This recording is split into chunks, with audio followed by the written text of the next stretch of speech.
Paniwala ng ating mga kababayan, panalo pa rin si Terdy Ravena sa kabila ng paghihiwalay nila ng landas ng kanyang koponan sa Dubai na sumabak sa EuroLeague. At si Coach Norman Black pinalutang ang isang problemang mararanasan nila kapag nagsimula na ang practice ng Gilas Pilipinas para sa SEA Games. Tutukan po natin ang lahat ng yan, pero bago yan, paki-subscribe, like and share na lang muna para pareho tayong updated.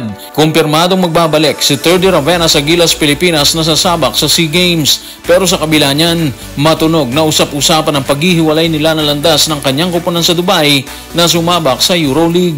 Sabi ng iba, sablay umano ang karera nito sa nasabing liga, dahilan para dumipensa ang ilang netizen. Narito ang kanilang pahayag. Tutukan natin si Anonymous sa comment section ng FB post ng Spin.ph sa facebook.com. Nakaisang buong season siya sa last season, panong sablay. During practice, nakakabantayan at kasama niya ang mga magagaling na American and European players. Plus, hindi hamak na malaki pa ang sahod kumpara sa PBA.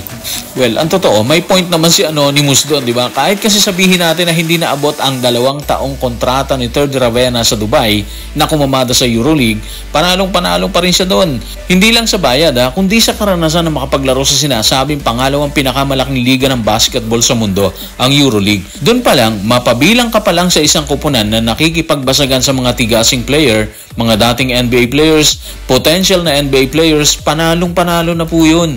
Nagtala rin si Terdy ng record. Siya kasi kauna-unahang Pinoy player na nakapaglaro sa nasabing liga, di ba? Of course, naunang pumasok si Juan Gomez de Liano sa Europa. Pero sa Lithuania yon, hindi sa mismong EuroLeague na pinaglaruan ni Terdy Ravena. Siyempre, wag din natin kalimutan talaga yung bayad sa kanya. Base sa report ng allstarmagazine.com, tanggap si Terdy Ravena ng tumataginting na $500,000 guaranteed or fully guaranteed sa loob ng 2 taon. Ibig sabihin, ano man ang mangyari, tatanggapin niya ang halagang yon. Yun yung fully guaranteed. Sa palitan ng piso at dolyar mga ka-playoffs, 29 million po yung $500,000.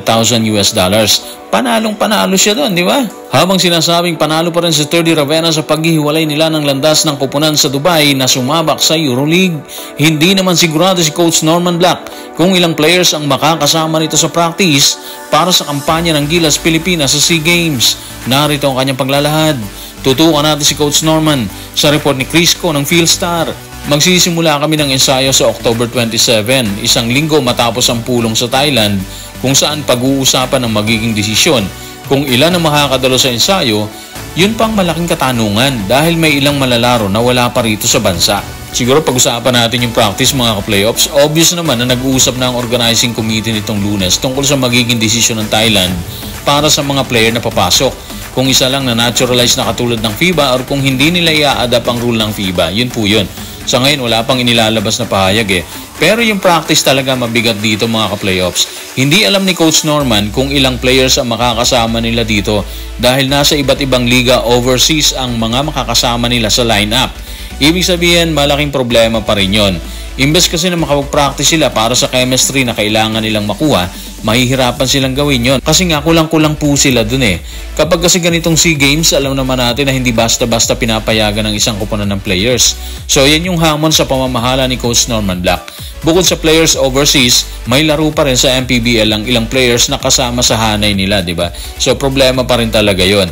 Yung mga andito na, wala na siguro silang problema doon. Tsak, makakasama na sila sa practice kagad. So sa tingin natin, parang napunta kay Coach Norman ngayon ang problema na dinadaanan ni Coach Tim kapag may schedule na bakbakan ng Gilas Pilipinas. So siguro abang-abang tayo mga ka-playoffs para sa mga posibleng kaganapan sa pambansang koponan sa mga susunod na araw, lalo na ang rules na gagamitin ng organizing committee, kung i-adapt nila ang rule ng FIBA or kung hindi. So guys, maraming salamat.